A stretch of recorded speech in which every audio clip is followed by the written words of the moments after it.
we're sitting here at the MLB Draft Combine 2024, and I got Ethan Schiefelbien with me out of Corona High School. I met Ethan when he was about 9 or 10 years old. That's when he started training with us. And he gave him this nickname, the Savage, because when this kid competes, it's like a switch flips. When you watch him walk out on the mound, like, look at the kid. It's like a math professor. Brilliant like that. You put him on the mound as a competitor, it's pretty amazing to watch. Ethan, how's the experience been so far for you? It's been great, just being able to go in and meet different teams and the different combination of guys in the room and being able to pick their minds and kind of let them know what I'm thinking on the mound and like kind of what's going on while they're scouting.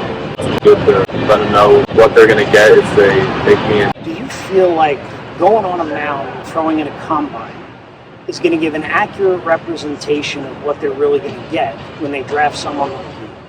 They get my velocities and metrics on all my pitches, and then they'd be able to see the competitive side of me on what I'm doing on the mound, and they get to see the in-game performance of just success that I've had a track record of having. They don't get to see the philosophy, just what I'm trying to think while I'm on the mound and kind of my mind during an at-bat and how I kind of dominate and navigate through lineups in different ways. Some people say at first they're confused while watching me because they don't fully understand what I'm trying to do. They just understand that it's always has success and that it is very effective.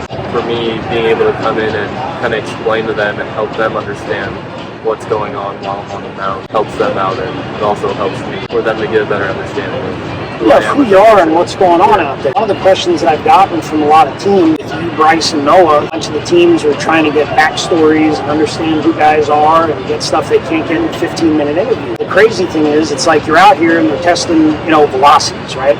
And one of the questions that teams had is, well, how come his velocities have so much disparity? It's like sometimes he's like 3 to 5, and then other times he's like 89 to 92.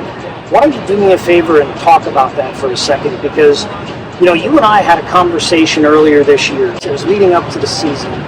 And, you were asking me if you should throw for the gun, or you were asking me if you should go out and be you.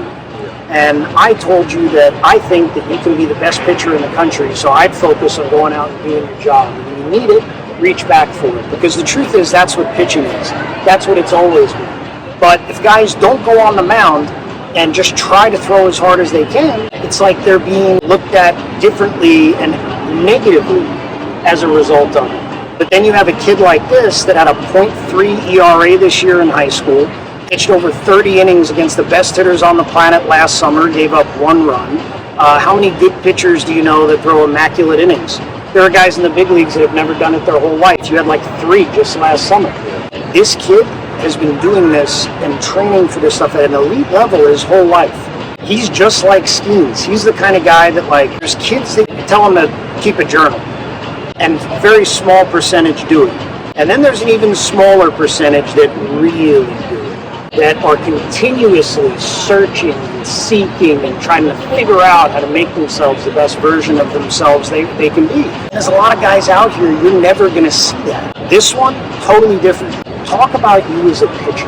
Talk about how you weaponize your stuff. First I throw a 2-seam fastball, so I like to think of my pitches kind of like, so I have 5 pitches, a fastball, curveball, slider, changeup, and cutter in progress. I like to think of my pitches kind of like my fastball here, and then it has a branch off my fastball, and then another branch, and then my curveball and a branch off that, and a branch off that. So the branches would be like, say this fastball is like my fastball up in the zone, that's like 93, 95, and then this one's one that I use down in the zone with not as much IVB, but kind of spotting on the corners. And then another one would be that trying to pound inside, like middle of the zone, inside on your hands. So I see it as, like, I was talking to a lot of big league catchers, and they kind of explained to me when they were catching big leaguers, they would try to get through a lineup the first time with maybe 2 pitches. So the batters aren't seeing a lot of their arsenal, so they can have success when they get to the second and third at bat through the lineup. For me, why I believe that I get through the lineup so efficiently by the 3rd time, it looks like it's the first time they've ever seen me pitch,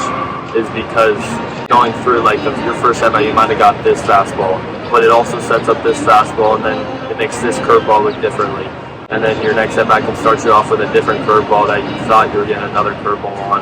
And then it sets up a slider and a changeup that I also have in my arsenal. So just being able to manipulate velocity and shape with all my pitches has been a really big advantage for me, and it's been a really good way to go through lineups kind of efficiently and just consistently, like every single lineup, no matter how good or no matter how much talent they have through that lineup. I've kind of just been able to navigate my way through and just almost dominate every single lineup that I pitch against, and that's really helped me. Right there, that alone, how often do you hear a high school kid that has that kind of level of understanding about who he is, what he does, how he gets out? The other thing I love about this kid is that he is like not just a fire-breathing dragon on the mound, but he's also like diabolical. Like he's trying to plan all the time. Like if you get a hit off him, I can't wait to watch what happens after you get to the big leagues. And I want to watch the progression of what happens in consecutive at-bats after the first guy pimps a home run. Because I imagine that you're probably going to make it a mission after that to make sure you make his life miserable. Talk to me about how you look at hitters to weaponize your stuff. I've been fortunate enough to been able to call all my pitches for the past 4 years, so I've kind of got a really good understanding on how to set up hitters.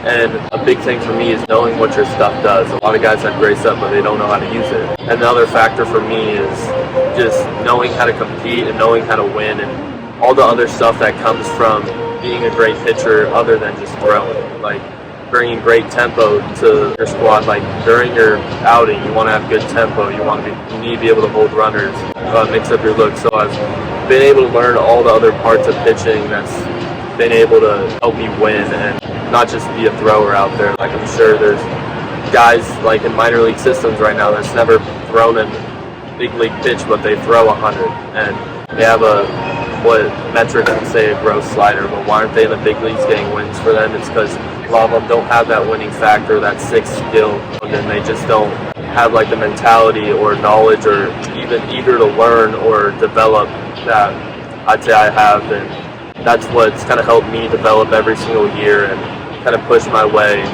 onto the top and been able to succeed so consistently. It's not just one outing great and then another outing's falling apart. It's every single outing, week after week, not missing a start for 4 years, just of consistently good pitching.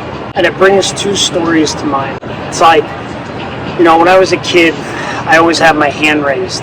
And, my grandfather was always, closed mouths don't get fed. If you got questions, ask them. And you have always been, anytime you were ever in the shop, anytime we ever talk, it was just always 10 million questions. And after one answer, it spurs another question in your head. So you constantly seek and dig. And I want to close this out. I want to give a shout out to your high school coach, Andy Wise. All the time we talk about player development and we talk about the fact that when kids are young, if you just spend all of your time telling them what to do, they never figure out how to do it on their own. And college coaches these days complain that kids have less and less feel for the game. They don't have a good approach at the plate. They don't understand how to build an approach at the plate. They don't know where to position themselves in the field. They've been reliant since they were 8 on winning plastic trophies and everyone telling them what to do. And you were fortunate enough to have a high school coach, and I don't think this is an accident. Look at the team. Look at the guys, right? You got you, Billy, Seth, 3 guys that have been working their butts off for their whole life, and he's creating an environment there at Corona that's allowing you guys to become the best version of yourselves.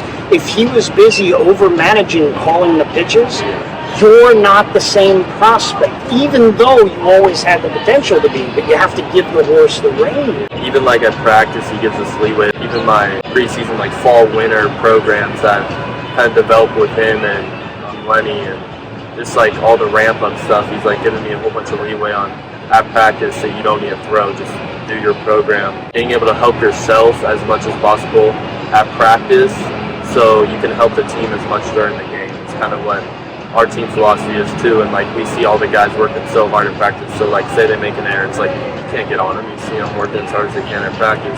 It'd be different if they were slacking off, but everyone's working hard and kind of developing what they need to at practice. So he gives us a great environment to go and kind of be the best versions of ourselves as possible. So when it does get to game time, we're as peak performance as we can. And it's kind of an environment, not just kind of guys getting in the lab and hitting cages. It's like being actual gamers at practice as well. We're not guys that just go out and sit in a warehouse and throw 98. Like, we're guys that go out and know how to pitch on the mound, and we know how to get outs, we play great defense, we know how to execute at the plate. It's not just about having the tools, you have to know how to execute it. Look, any team that drafts this young man, they're going to get a winner, and they're going to get somebody that drives culture, and they're going to get somebody that's going to eventually help win a World Series. It's the same exact kind of mind as Schemes. The development's not going to stop. Excited for you. I love you. I couldn't be more proud of you. And it's awesome getting to see you in this environment doing this, because you've been working for this since you were a kid. Truly